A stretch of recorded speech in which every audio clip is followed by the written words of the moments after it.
राजा को दंड देने में यमराज के समान होना चाहिए। राजा का पहला कर्तव्य है कि दुष्ट को दंड देना। दुष्ट को दंड देने में राजा को बिल्कुल भी लापरवाही नहीं करनी चाहिए। प्रथम कार्य है राजा का। और दूसरा कार्य है सज्जनों की पूजा, सज्जनों को पुरस्कृत करना, सज्जनों को कहना कि आप बहुत अच्छा काम कर रहे हैं।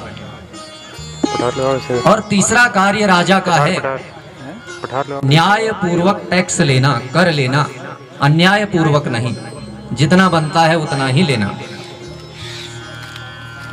और चौथा कर्तव्य राजा का है पक्षपात नहीं करना, सबको समान दृष्टि से देखना, चाहे अपना पुत्र हो चाहे प्रजा हो। कहा गया है राजा के लिए संपूर्ण प्रजा उसकी संतान के समान होती है।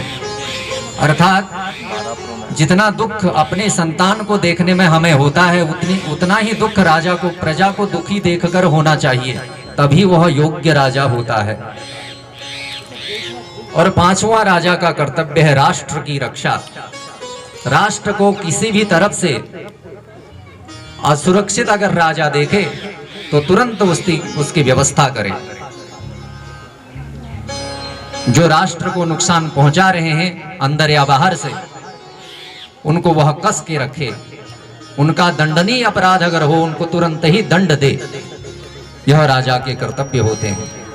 जब राजा इस नीति को अपनाते हैं तो प्रजा सुखी रहती है, क्योंकि दुष्ट सज्जनों को परेशान कर ही नहीं सकते। दुष्ट को दंड मिल जाएगा और सज्जनों की पूजा होगी, सज्जनों को पुरस्कार प्राप्त होगा, वाहवाही प्राप्त होगी, तो निश्चित ही दुष्ट भी चाहेंगे हम भी सज्जनों का ही कार्य करें। हम में भी सज्जनता उत्पन्न हो तो दुष्ट भी सज्जनता की ओर अग्रसर होंगे।